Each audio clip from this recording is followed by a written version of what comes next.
प्रभु यीशु के जीवित समर्थी जलाली नाम में आप सबको जय यीशु मसीह की। जय यीशु मसीह की। प्रभु को महिमा मिले और उसकी स्तुति और उसकी तारीफ और उसकी प्रशंसा। वो जिंदा परमेश्वर है, अपने लोगों के संग रहने वाला, साथ चलने वाला, सुधि रखने वाला परमेश्वर है। और वो हमारे बीच में, हमारे मध्य में, हमारे साथ है। ये उसकी दया है, ये उसकी मोहब्बत है कि वो हमारे जिंदगी के ऊपर बड़ी प्रबलता के साथ में अपने कार्यों को करते हैं और हमारी जिंदगियों के अंदर अपने सुकून को डालते हैं। परमेश्वर सबको ब्लेस करें। इससे पहले कि हम लोग वचन में आगे बढ़े, हम अपनी आंखों को बंद करेंगे और दुआ में एक साथ शरीक होंगे। परमेश्वर पिता, हम आपको धन्यवाद देते हैं इस बात के लिए कि पिता परमेश्वर आपने हमें मौका दिया कि हम आराधना के विशेष मुख्य और अहम हिस्से पर पहुंचे और आपको धन्यवाद है। आप प्रार्थनाओं को सुनते हैं और आप आशीषों को देते हैं। दया करिए, हर एक को अपने हाथों में लीजिए, उनके दिमाग को, उनकी आंखों को, उनके कानों को और उनके केंद्र बिंदु को, कि उनका ध्यान किसी भी रीति से, किसी की भी वजह से ना भटके, ना व्यर्थ इधर उधर हो जाए। ये सब वचन को ध्यान से सुने और परमेश्वर को महिमा दे सके।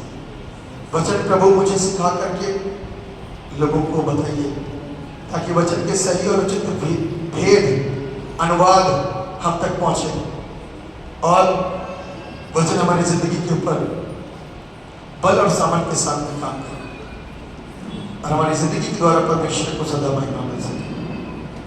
यीशु मसीह के नाम से मांगते हैं, आमीन।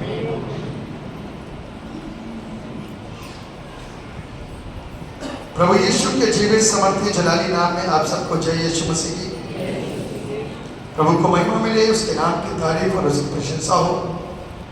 आज जिस विषय के ऊपर हम लोग बातचीत करने जा रहे हैं, बड़ा मुख्य विषय है, वो है Jesus promises that the spirit of truth and love will come to dwell in the church.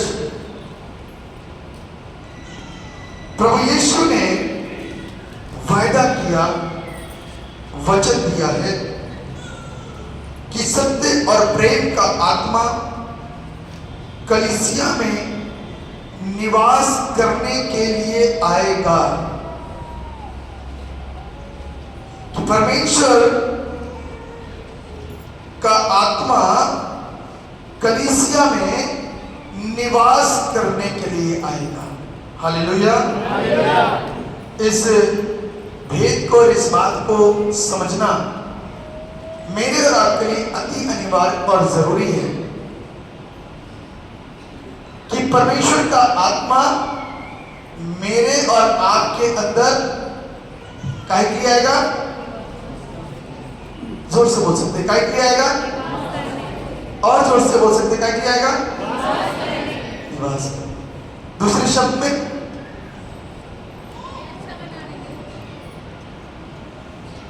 जो शब्द बोला सिर्फ उसी का पर्यायवाची बोल सकते हैं हम। Very good. रहने के लिए, आमीन। जो मैंने सिखा दिया वहीं तक ही सीमित ना है। मैंने पर्यायवाची बोला ना तो तुरंत बोला था रहने के लिए आएगा। आमीन। क्या है पवित्र आत्मा? क्या है पवित्र आत्मा? कोई जानता है?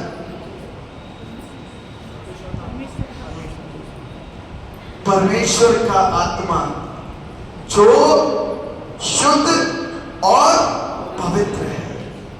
और हम कैसे, हमारे अंदर की आत्मा को हमने कैसे कर रखा है? मैला और अशुद्ध। तो वो अशुद्धता के अंदर कैसे रह सकता है? और यहां पे लिखा हुआ है,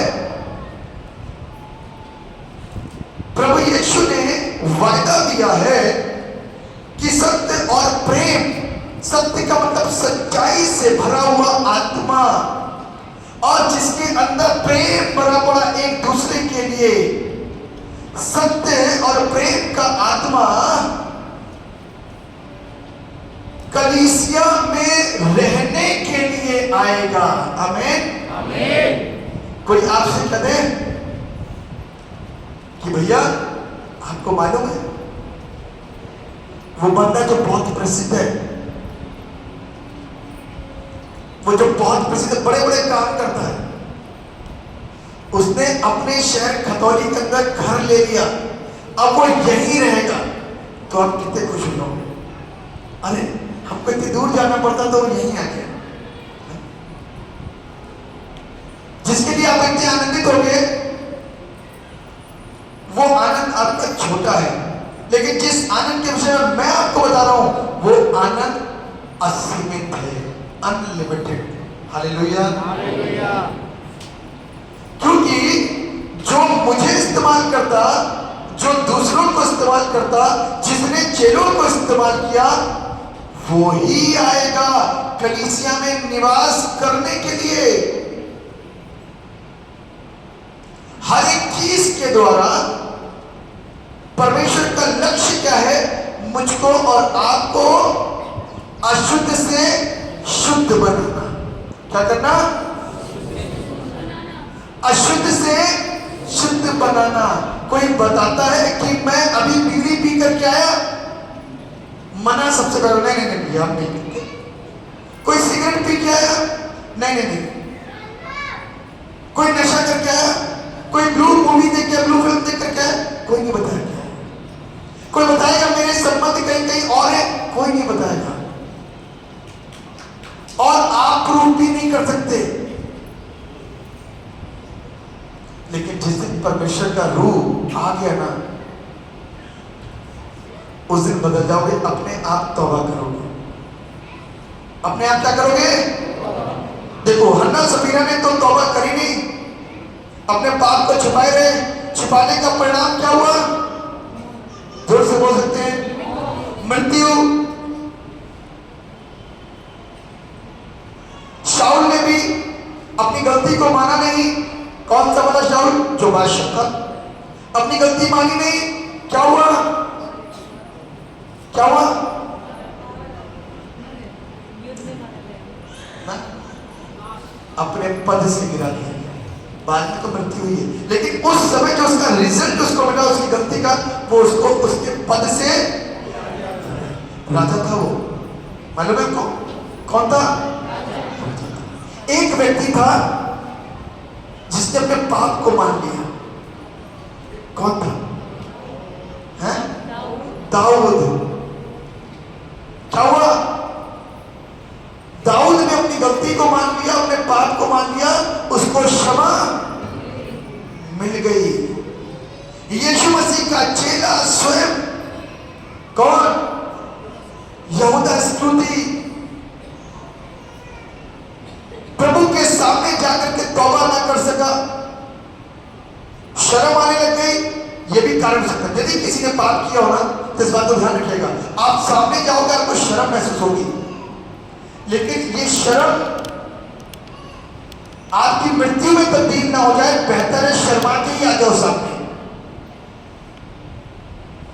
ये शर्म जो आपको ले डूबे मृत्यु में, इससे बेहतर, इससे अच्छा है कि सामने आकर के तौबा कर लो।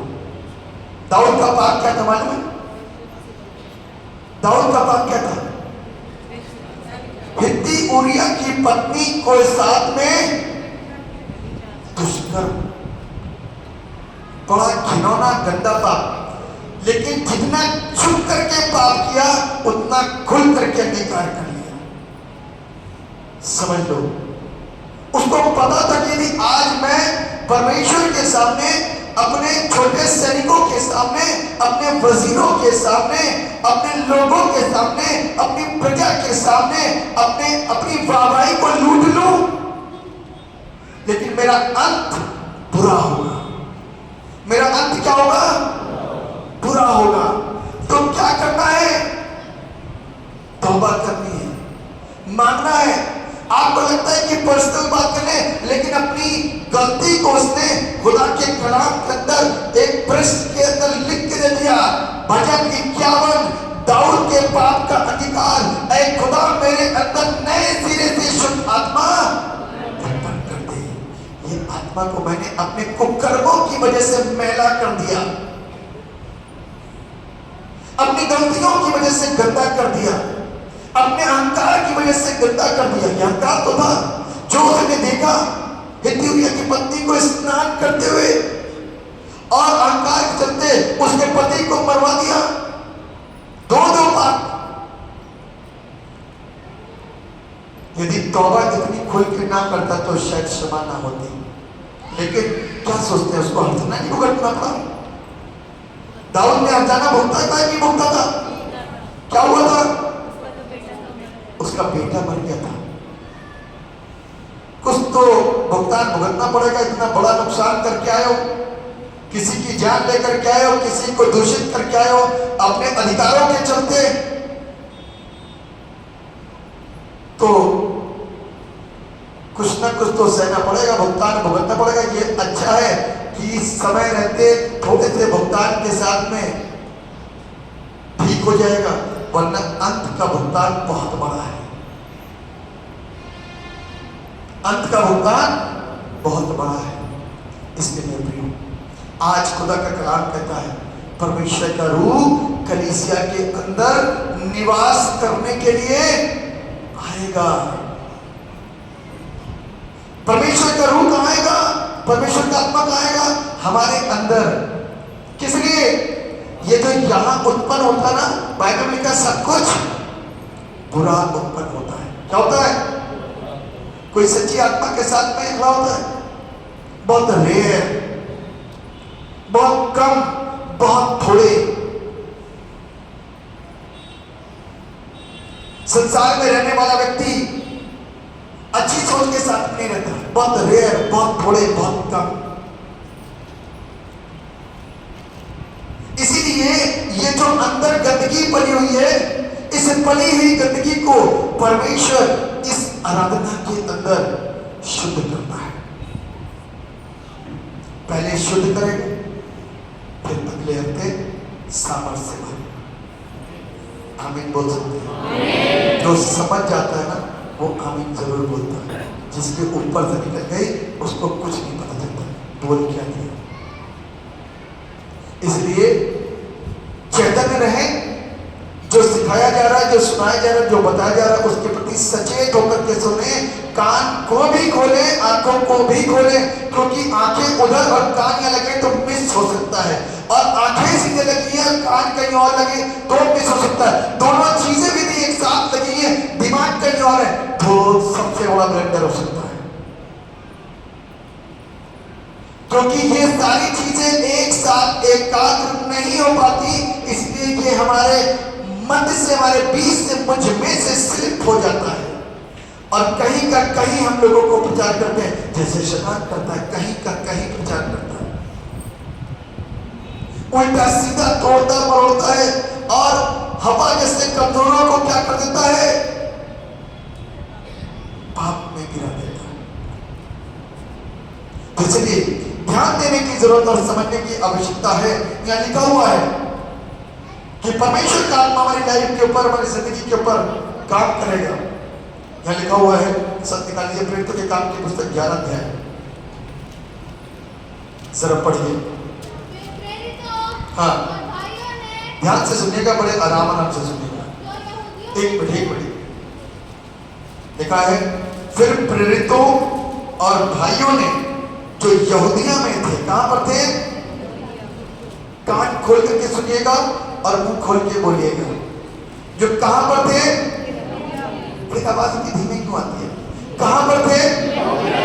Very good. लगता है क्या जगह पे, मगर तो ऐसा लगता है सो रहे। हाँ, अब बोलो बेटा, क्या लिखा हुआ है?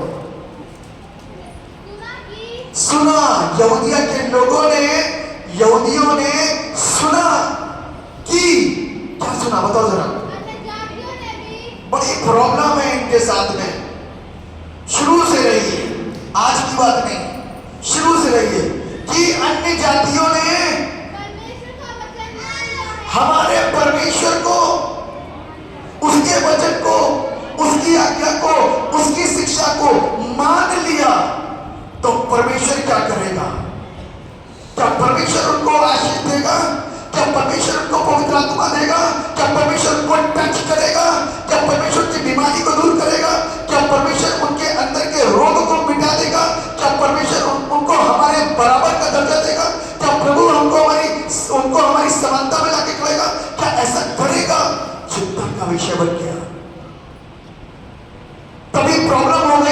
अब प्रॉब्लम होने के बाद क्या बोलते हैं, फिर से पढ़िए जरा, आगे क्या लिखा है?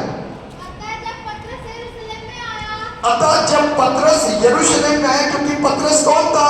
यहूदी था। आगे क्या लिखा हुआ है? तो खतना किए हुए लोग उससे वाद विवाद करने कौन से वाले लोग?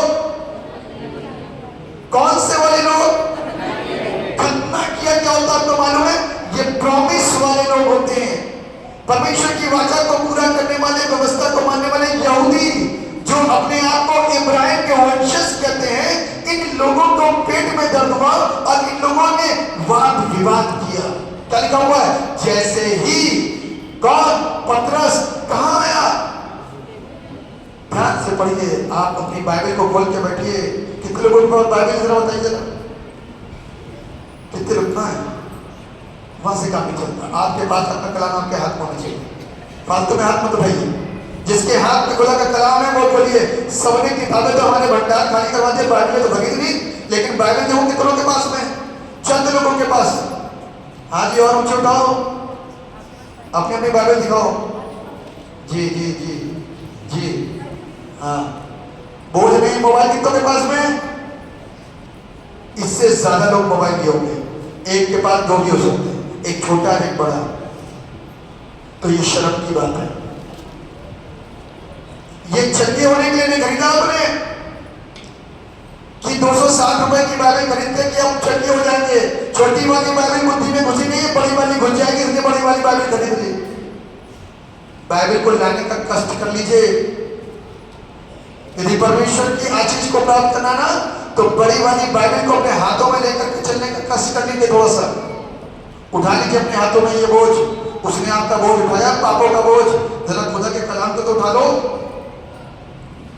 अब पढ़ो बेटे, क्या लिखा हुआ है? हाँ,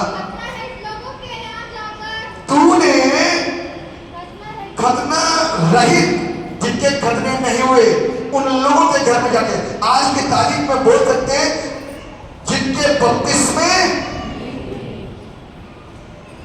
बपतिस्मे वाले, बपतिस्मा प्राप्त जो लोग नहीं है, उन लोगों के लिए वाद विवाद कर रहे हैं। और करने के बाद में क्या कहते हैं, जरा पढ़िए फिर से।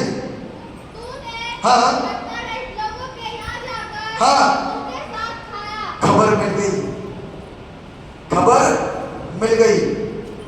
पतरस कहां जाके खाना खा के आया? अन्य जातियों के बीच में। किनके बीच में? अन्य जातियों के बीच में। पतरस, तूने कितना घोर पाप कर दिया।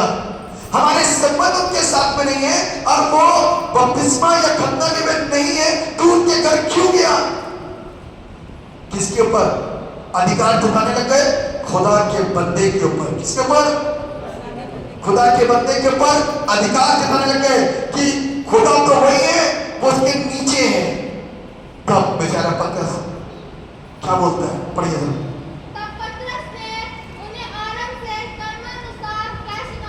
एक एक बात बताई। क्या बताया? एक एक बात बताई कि चादर 3 बार उतरी और 3 बार ऊपर गई। मैं समझाने क्या मतलब है। फिर उसके बाद में मैं होश में आया, दरवाजा खटका, किसने बताया तुम्हें कोई बाहर पूछ रहा है? तो परमेश्वर के रूह ने ये कह दिया, एक काम कर, चला जा इसके साथ, इसके घर में। तो मैं चला गया, फिर मां प्रचार करा और दुआ करी, तो पवित्र आत्मा उन लोगों के ऊपर ठहर गया। तब मैं समझ गया कि परमेश्वर पक्षपात नहीं करता। हालेलुया, जोर से बोल सकते हैं हालेलुया। कई बार बगैर बपतिस्मा पाए लोग भी पवित्र आत्मा से भरते हैं। फिलहाल ये वाला मसला यही सही है। इसके लिए कोई ऐसा परमेश्वर ने कोई वायदा नहीं किया, कुछ कहा नहीं, कोई चिन्ह नहीं दिया कि जब तक तुम बपतिस्मा नहीं लोगे तब तक पवित्र आत्मा पाओगे नहीं। ऐसा कहीं नहीं लिखा पूरी बाइबल के अंदर। कुछ लोगों की सोच थी ऐसी। जिस दिन ये हिस्सा पढ़ा है बाइबल का तो शांत हो गए। ध्यान रखिएगा, ये कोई क्राइटेरिया नहीं है कि आप पवित्र आत्मा नहीं प्राप्त कर सकते बगैर बपतिस्मा पाए। इसका मतलब ये नहीं हुआ कि आपने पवित्र आत्मा पा लिया तो आप गुरु हो गए तो बपतिस्मे की जरूरत नहीं, ऐसा नहीं। बपतिस्मा जरूरी है। समझ पा रहे हैं? तो बिब्लिकली हमको और आपको यहां पर सीखने को मिलता है कि पतरस ने क्रमानुसार सारी बातें बता दी कि ऐसा ऐसा हुआ, तो लोग चकित रह गए, ऐसा कैसे हो गया। अब वापस अपने हिस्से पर रहते हैं। कहां पर? यूहन्ना रचित सुसमाचार इसका 14वां अध्याय और उसके 21 पद से लिखा हुआ है। जिसके पास हाँ, मेरी आज्ञा है जिसके पास मेरी आज्ञाएं हैं और वह उन्हें मानता है और वो उन्हें मानता है, वही मुझसे प्रेम रखता है। वही मुझसे प्रेम करता है। जो मेरी आज्ञाएं जिसके पास में है। और बाइबल क्या कहती है और यहूदी लोग क्या कहते हैं, खतना पाए हुए लोग पतरस से क्या कहते हैं, आपस में बातें करते हैं, भाई लोग, प्रेरित लोग, कि अन्य जातियों ने परमेश्वर की आज्ञा को, उसके वचन को क्या कर लिया? मान लिया है। बाइबल क्या कर रही है? यहां पर क्या कहती है 21वें पद में, जिसके पास मेरी आज्ञाएं हैं। ये तो आज्ञाएं तो हर घर में कितनों के पास है? ये तो वो दिन लाए और ना लाए वाला मसला छोड़ दीजिए, किसके पास में है? ये लंबा हाथ कर सकते हैं, यहां नहीं, घर में भी है तो भी हाथ उठा दो। घर में भी है, घर में भी है, किसी के पास में 2 है, 1 है, 3 है, 4 है। Very good. घर में बाइबल नहीं आप लोगों के पास? पीछे पीछे घर में बाइबल नहीं है? वेरी गुड, घर में बाइबल है। क्या हुआ? जिनके पास में लिखा है, जिनके पास मेरी आज्ञाएं हैं, यानी कि ये आज्ञाएं तो है। क्या क्या मालूम है? तू मुझे छोड़ दूसरे को ईश्वर करके। अब इसके लिए आप अशिक्षित ना रह जाएं तो मैं बता रहा हूं, बाइबल कहती है मैं आदि और, तो ये वो बोल रहा है जो आदि है, आमेन, जो अल्फा और ओमेगा, उससे पहले कोई चीज नहीं थी और उसके बाद कोई चीज नहीं थी। हालेलुया। ये वो कह रहा है, बीच में आपकी आंखें खुली, आप पैदा हुए और आप एक नए ईश्वर के साथ में मिट्टी के या फूल के या कागज के या पेड़ के कहीं या लोहे हुए के कहीं का कोई भी ईश्वर आपने देख लिया और आप सोचते हैं कि आपके नजरिए में पहला वही है, तो आपको बताना चाहता हूं कि जो कह रहा है वही पहला है। आमेन। वो कहता आदि और अंत बगैर मेरे कोई चीज नहीं रची। तो वो कह रहा है, वो इस बात को यहां पर हम लोगों के बीच में प्रचार करके, सिखा करके हमको और आपको बताता है, भैया मैं ही आदि और अंत हूं, मुझे छोड़ दूसरे को ईश्वर करके। ये पहली आज्ञा, ये इस बाइबल के अंदर की। दूसरी क्या लिखी है?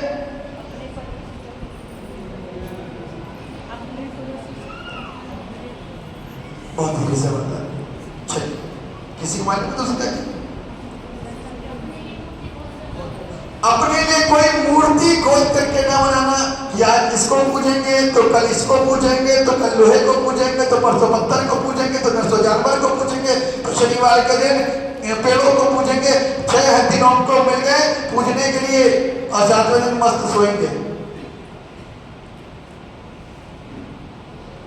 तू अपने लिए कोई मूर्ति खोद कर, ये खोद कर तो बनाई गई है। ईश्वर को कोई बना सकता है? आप ही बना लो, बनाओ। आप ही तो बनाते हैं, आप जैसे लोग ही बनाते हैं। मूर्ति बना दी, खूबसूरत से खूबसूरत, खूबसूरत से खूबसूरत, अच्छे से अच्छे बच्चे पैदा आप ही कर रहे हो, तो आप ईश्वर बना रहे हो क्या?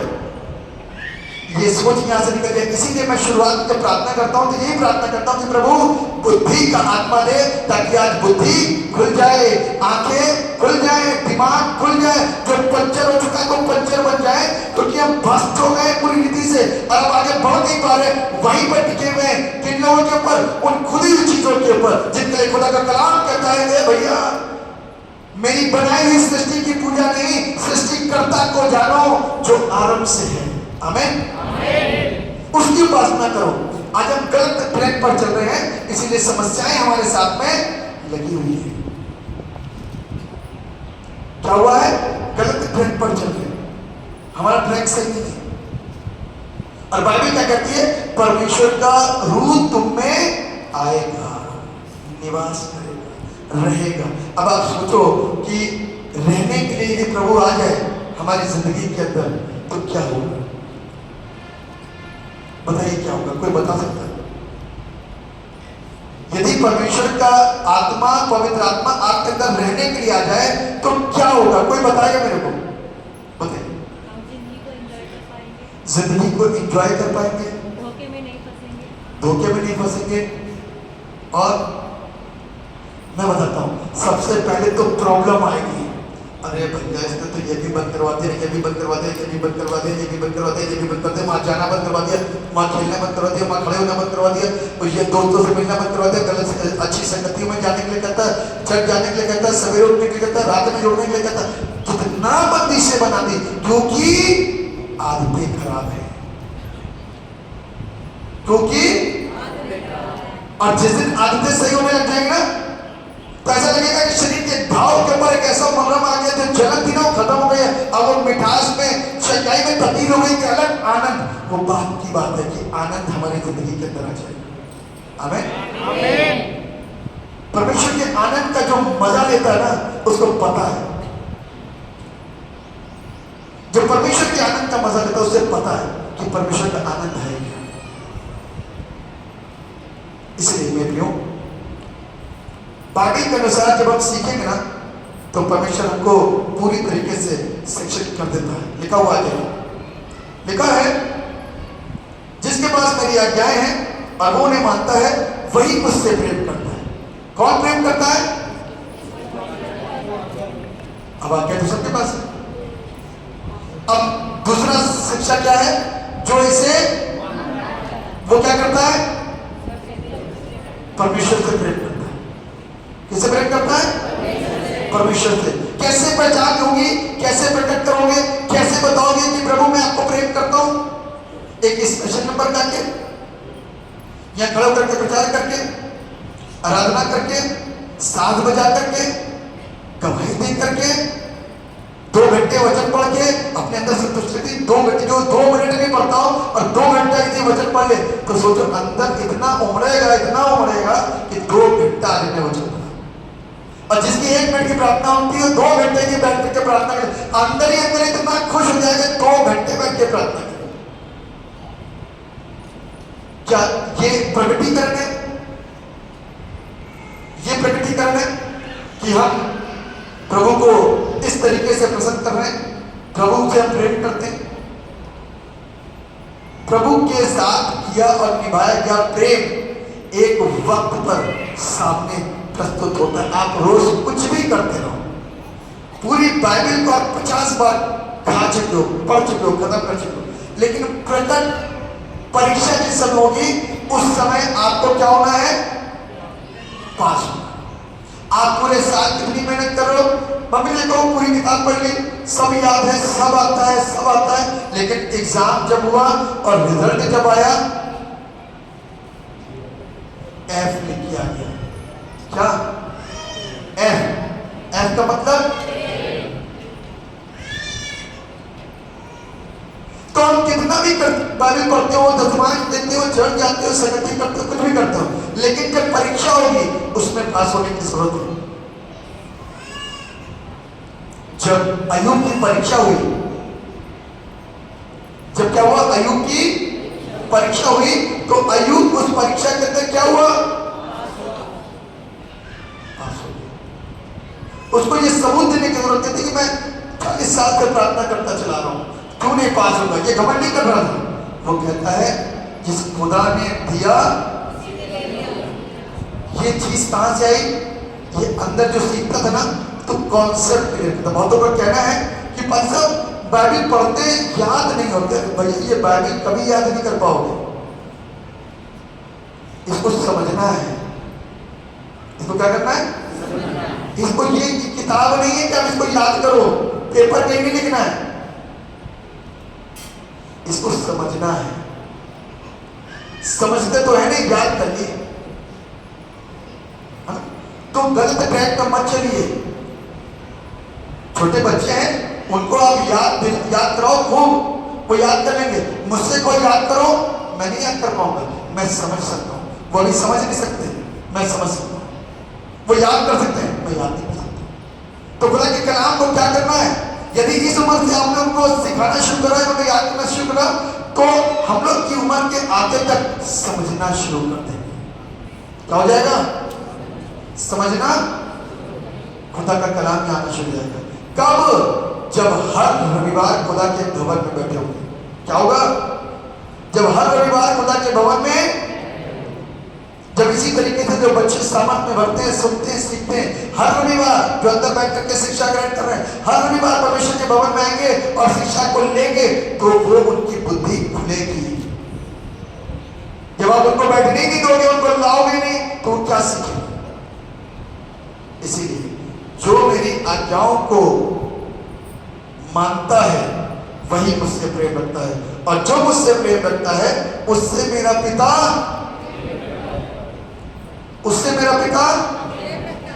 नहीं, गलत बोल रहे हैं, पढ़िए जरा, लिखा हुआ, उससे मेरा पिता रखिएगा। भविष्य की बात हो रही है। पहले आपको प्रूव करना है।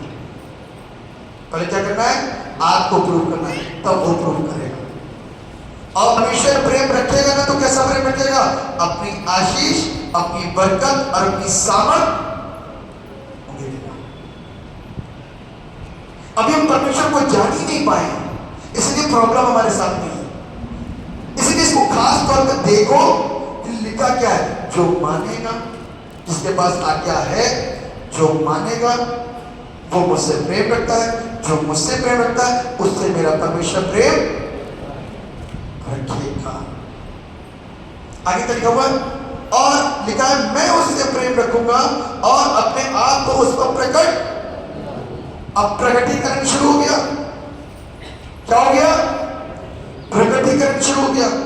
दर्शन यूं ही नहीं आते, ये परमेश्वर का प्रकटी।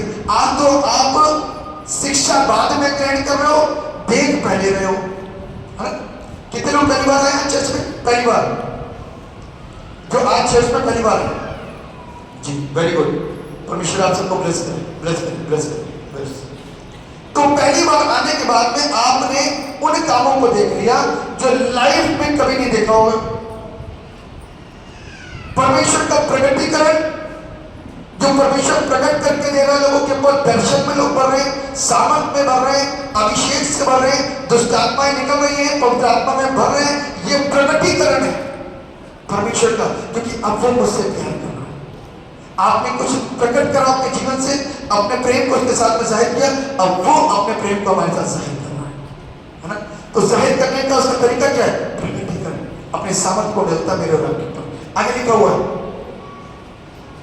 उस यहूदा ने जो स्मृति ना था उससे कहा, हे प्रभु क्या हुआ कि तू अपने आप को हम पर प्रकट करना चाहता है और संसार पर नहीं? यीशु ने उसको उत्तर दिया, यदि कोई मुझसे प्रेम रखेगा तो वो मेरे वचन को मानेगा और मेरा पिता उससे प्रेम रखेगा और हम उसके साथ आएंगे, हम उसके पास आएंगे और उसके साथ वास करेंगे। जो मुझसे प्रेम नहीं रखता वो मेरे वचन नहीं मानता, और जो वचन तुम सुनते हो वो मेरा नहीं वरन पिता का है जिसने मुझे भेजा। चेले ने बोला, यहूदा ने जो स्मृति नहीं था कि प्रभु इससे क्या बात है कि तू हम पर प्रकट करना चाहता है और के ऊपर नहीं? कैसा है? क्या परमेश्वर पक्षपाती है? क्या परमेश्वर अन्यायी है? क्या परमेश्वर किसी एक को आशीष देता दूसरे को आशीष नहीं देता? क्या बारिश किसी एक के ऊपर पड़ती दूसरे घर पर नहीं पड़ती?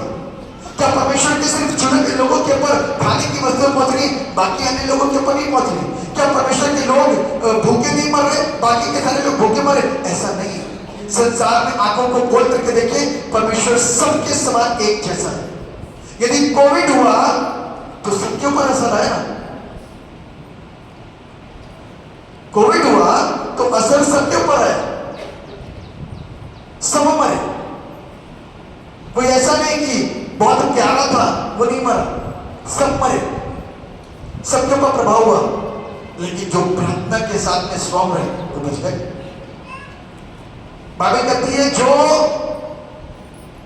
भय के साथ में उसको मानता है, परमेश्वर का प्रेम उसके ऊपर बना रहता है।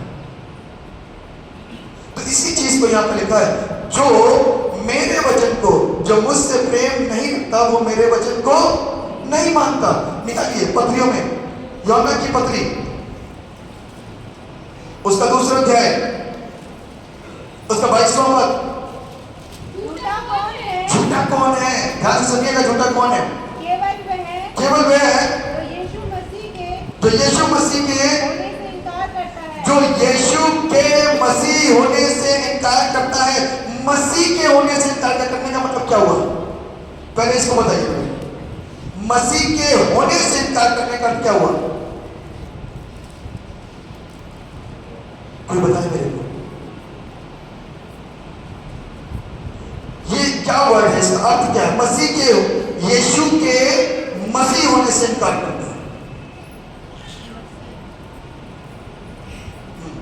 मसीह का मतलब जो परमेश्वर ने भेजा मसा करके, तो बताया था ये लोग तुम्हारे लिए मसीह भेजा जाएगा, लेकिन वे यीशु पर विश्वास नहीं करते कि वही है। क्या मतलब है मसीह? मसीह का मतलब क्या हुआ? अभिषेक करके जिसको भेजा जाएगा, है? चुनकर, चुना हुआ, चुना। मैं आपको बताता हूँ, जब यूहन्ना बपतिस्मा दे रहा था ना, तो सामने से देखता हुआ चला आ रहा, क्या कहता है? देखो परमेश्वर का मेमना, काहे के लिए आ रहा मेमना? कुर्बान होने के लिए। कुर्बानी बड़ी इंपॉर्टेंट है यहाँ पर। मसीह का, यीशु को मसीह, यीशु के मसीह होने से इनकार। मसीह मतलब मसा किया हुआ, किस काम के लिए? मुझको और आपको पाप से आजाद कराने के लिए। हालेलुया। इसलिए तो ये स्पेशल वर्ड यहाँ पर लिखा है, यीशु के मसीह होने से इनकार करता है। यीशु मसीह होने से इनकार नहीं कर रहा, यीशु के मसीह होने से क्या कर रहा है? इनकार कर रहा है कि वो कुर्बान नहीं हुआ। तब आगे क्या लिखा, जरा पढ़िए इसको। और मसीह का विरोधी और मसीह का विरोधी वही है जो पिता का और पुत्र का, इनकार करता जो है। पिता का और पुत्र का इनकार करता है। अभी मैं एक जगह बैठ करके बात कर रहा था एक से, तो वो पिता को तो मानने को ही तैयार नहीं।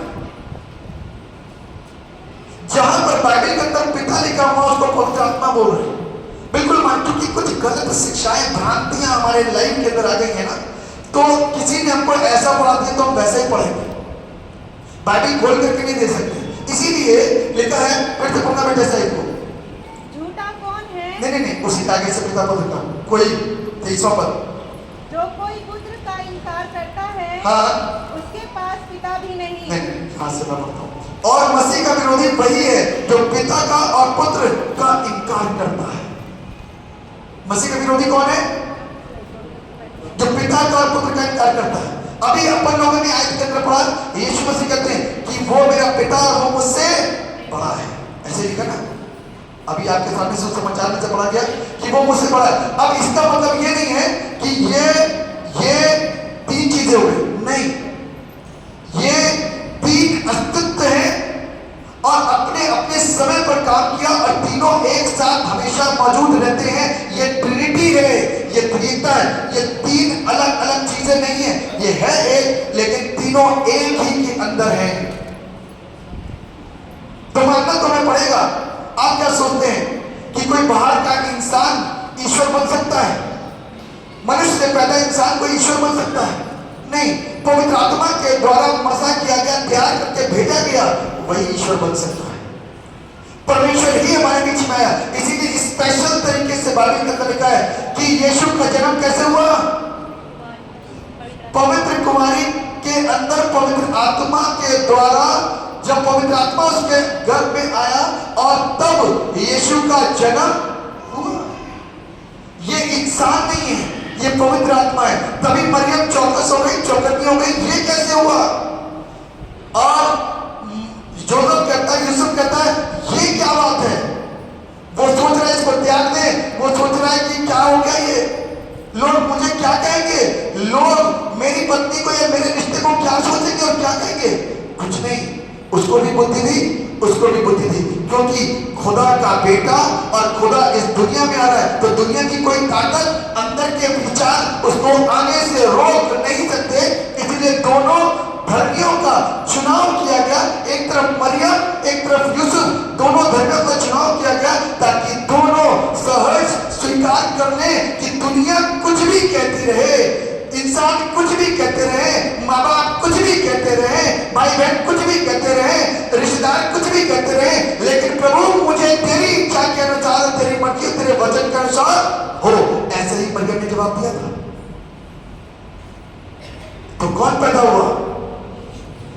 कौन पैदा हुआ? ऐसे ही पैदा हो गया। नाम दिया गया पहले कि तुम इसका नाम, हालेलुया, साधारण बात नहीं है जिसको बड़ी आसानी से कहानी के तौर पर हमने सुन लिया। साधारण नहीं है। मृत्यु के डर को तोड़ने के लिए, शैतान को परास्त करने के लिए, सदा के लिए वो तो मृत्यु को हराने के लिए ये जन्म होना बहुत जरूरी था। हालेलुया, इसलिए वो जन्म हुआ। और 33.5 साल ये जीवन काल था और 3.5 साल जो बाइबल के अंदर दिए गए बपतिस्मा कब हुआ? कौन सी उम्र में? 20 साल की उम्र में बपतिस्मा हुआ। और उसके अनुसार 3.5 साल प्रभु ने क्या करा? खिदमत करी, लोगों को जिंदगी दिया, वचन के द्वारा बांटी, चंगाइयों के द्वारा बांटी। मकसद और लक्ष्य क्या है? लोग शुद्ध किए जाए, सही किए जाए, बदले जाए, जीवन को समर्पित कर सके। तो दुनिया के लोग क्या बोले मालूम है? सोचो तो सही, भीड़ उसके पीछे होली। आमीन। क्या बोला था? सोचो तो सही, भीड़ उसके पीछे हो चली। मेरे प्रियो, आज भी वचन को नहीं समझेंगे ना तो कुछ भी नहीं होने वाला। और जिस दिन वचन यहाँ घुस गया तो आप चंगाई की फिक्र नहीं करोगे। क्या लिखा है? पढ़ दो, पढ़ दो 23वां पद। जो कोई पुत्र का इनकार करता है, जो कोई पुत्र का इनकार करता है, किसका? यहोवा विटनेस पुत्र का इनकार करता है। और बहुत सारे लोग पुत्र का इनकार करते हैं, नहीं ये कुछ नहीं है, ये कुछ नहीं है। लेकिन वही पुत्र तो नाम के साथ में वापस आएगा न्याय करने के लिए। यीशु मसीह हर धर्म की पुस्तक इस बात की शहादत कर रही है कि एक ही आएगा सारी दुनिया के अंदर, जिसका नाम प्रोफेसी के साथ में दिया गया। तो तू उसका नाम, जो अपने लोगों का उनके पापों से क्या करेगा? उद्धार करेगा और अंत में न्याय करेगा। तो इसीलिए ये तो बाइबल में लिखा हुआ है, एक ही नाम जो बाइबल के अंदर लिखा है, लेकिन ये अन्य पुस्तकों के अंदर कैसे आ गया? अन्य पुस्तकों के अंदर कैसे आ गया? जिसका वर्णन इब्रानियों की पुस्तक उसके पहले अध्याय के पहले पद में लिखा है कि थोड़ी थोड़ी करके पढ़ लीजिए। इब्रानियों की पुस्तक पहला अध्याय और पहला पद। पूर्व युग में, हाँ, पूर्व युग में, आरब की बातों को बता रहा हूं मैं आपको।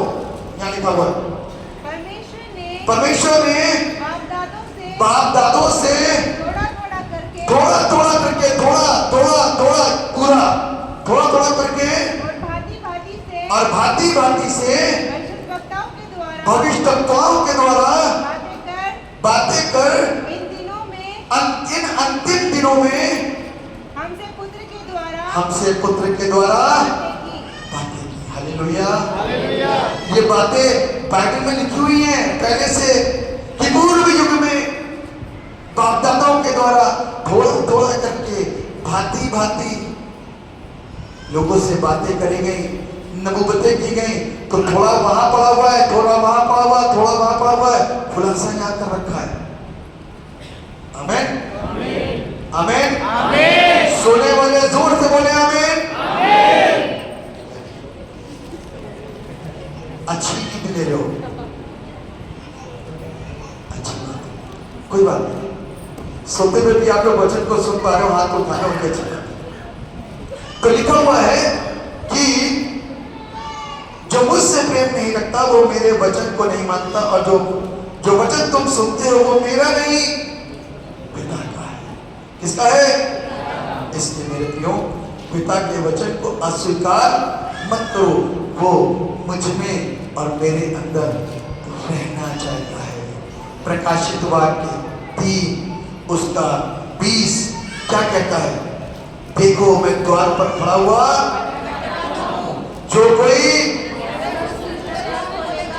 मेरे शब्द को सुन करके अपने द्वार को खोलेगा। क्या हो गया? खोलिए पहले, द्वार खोलने से पहले बाइबल खोलिए। देख मैं द्वार पर खड़ा हुआ, खटखटाता हूँ, यदि कोई मेरा शब्द सुनकर द्वार खोलेगा तो मैं उसके पास भीतर आकर उनके साथ भोजन करूंगा और वो मेरे साथ। एक दिन के लिए, 2 दिन के लिए, 4 दिन की बात नहीं करिए। मैं उसके साथ भोजन करूंगा और वो मेरे साथ। हालेलुया। वो मेरे साथ रहेगा, मेरे साथ संगति करेगा। तो सोचो मेरे जीवन कैसा होगा। हालेलुया। मैं आपको ये चीज के लिए सचेत करना चाहता हूँ। मैं बहुत कुछ इसमें कहने के लिए, बताने के लिए, एक मैं यहाँ पर रुक रहा हूँ ताकि मैं कहता हूँ कब चीजें आपके दिमाग के अंदर सेट हो जाए, ताकि आप वचन को अपने अंदर से उल्टी ना कर देना, इसको अंदर रखना। क्योंकि वचन यदि उल्टी हो गया तो सब कुछ बेकार, अंदर का मसाला जो है बाहर। उल्टी में क्या होता है? ये होता है अंदर का सारा सिस्टम। आपको उल्टी करनी है ना तो किसी दूसरे के पास जाओ और जितना सीखना है सब उसे बताओ, आपका फ्रेश हो जाएगा। किसी ने कहा है खून यदि किसी को डोनेट करोगे तो 3 महीने बाद और अच्छा फ्रेश हो जाएगा। हाँ, क्या ऐसी सच्चाई है? कुछ हो जाता ना। तो अपने अंदर जो परमेश्वर का कलाम है यदि इसको बांटोगे ना, कहते ज्ञान बांटने से और सिखाने से।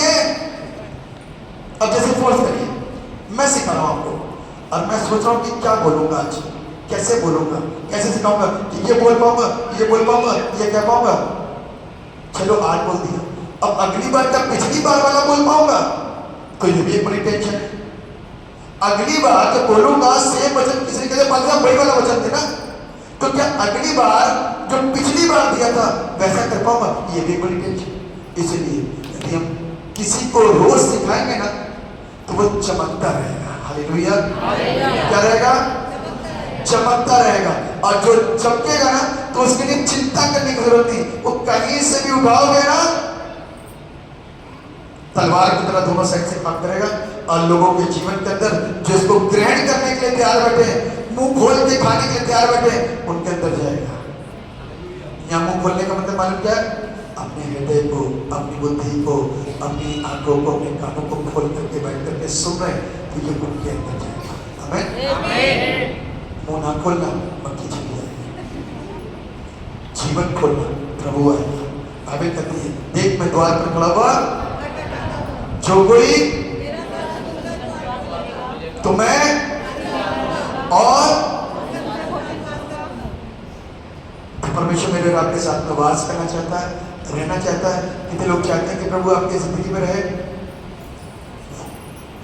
अगली बार से बाइबल लाओगे, हाथ खड़े करो ना। Very good.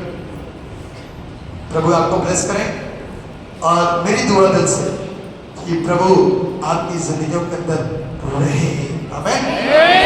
और यदि वो रहेगा ना तो आप क्या सोचते हो क्या होगा? आप क्या सोचते हो? मैं देखना मांगूंगा आप क्या सोचते हो क्या होगा? जोर से बोलना, चाहे 2 लोग बोलो, 3 लोग बोलो, क्या होगा? है? अद्भुत होगा। क्या होगा कोई बताएगा? आनंद होगा। और क्या होगा? Very good. अपने अपने लिए सोचोगे। ये सोचो जिला मुजफ्फरनगर, जिला मेरठ, रुड़की, आसपास का शहर है। जब किसी पब्लिक के जीवन के अंदर यीशु निवास करेगा तो ये उल्टी करे बगैर रहेंगे कहाँ? ये तो दूसरों को बांटेंगे।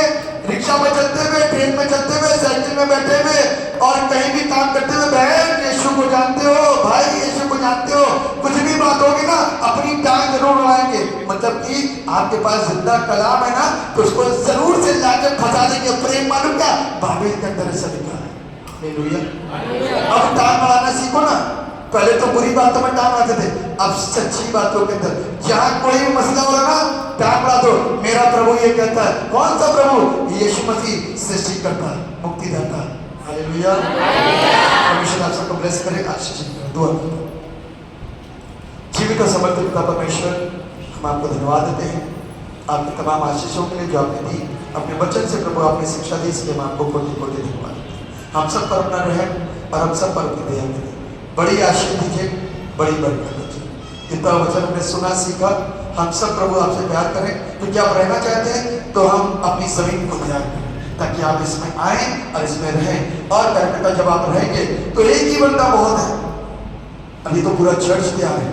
हम दुआ करते हैं यानी कई लाखों को, कई करोड़ों को बचाने वाले बच्चे आप दया करिए, सबको ब्लेस करिए। यीशु के नाम से मांगते हैं, आमीन।